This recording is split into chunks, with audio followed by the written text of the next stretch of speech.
Sa surveillance video ng PIDEA, makikita ang lantarang pagbebenta ng shabu ng mga babae sa Villa Evangelista, Barangay Palatibo sa Pasig City. Pisong halaga ng hinihinalang shabu ang nakumpiska sa isang high-value target na tulak ng illegal na droga dito sa Antipolo City. Nandito tayo ngayon sa Integrated Waste Management Incorporated sa Barangay Aguado, 13 Martires City, Cavite para sa pagsira o pagsunog ng PIDEA, NBI at PNP sa mga illegal na droga na nasabat nila sa kanilang mga anti-illegal drug operations.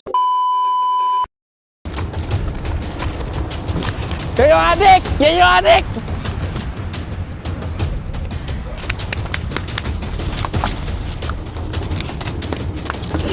Uy!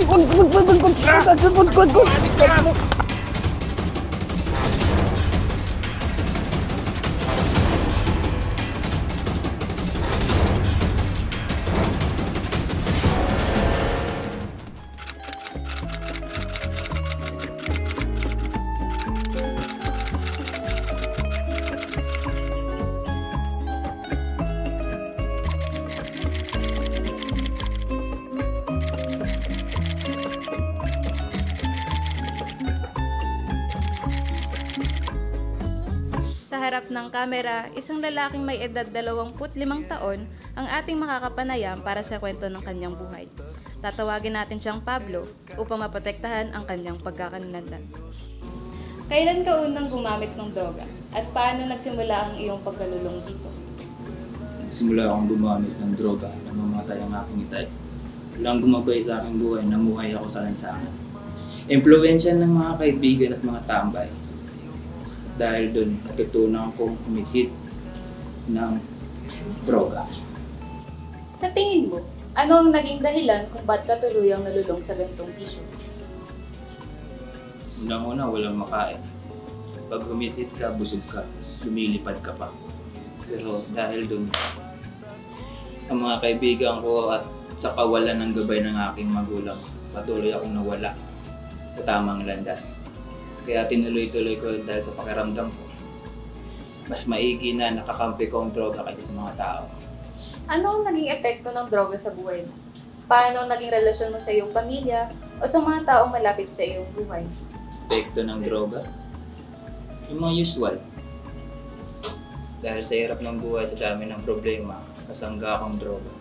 Masaya, walang iniisip na kung ano, hindi gutom, walang sakit. Dahil sa droga, yun ang aking bitamina. Naging epekto sa mga karelasyon sa buhay.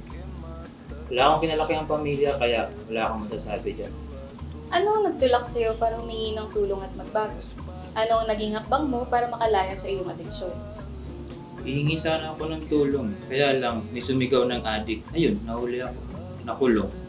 Sa loob ng kulungan, nakilala ko si Manong Johnny. Si Manong Johnny ang naggabay sa akin. Tinuruan niya ako paano magbasa ng Biblia, paano manalangin. Yung mga oras na yun na pag-isip-isip ko, ang laki ng kasalanan ko. Pero dahil sa kanya, unti-unti ko binago ang sarili ko para paglabas ko, may tama akong maligo at maging positibo ng aking buhay. Ano ang mensahe mo para sa mga taong kasalukuyang nalulong sa droga?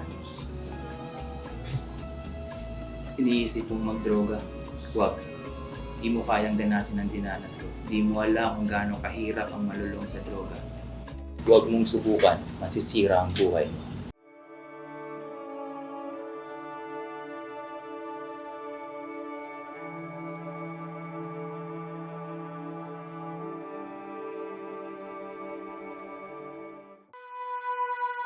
Kahit sa patalim kumapit, isang tuka, isang kahig, ang mga kamay na may bahid ng galing. Kasama sa buhay na Huwag mong susubukan, masisira ang buhay mo.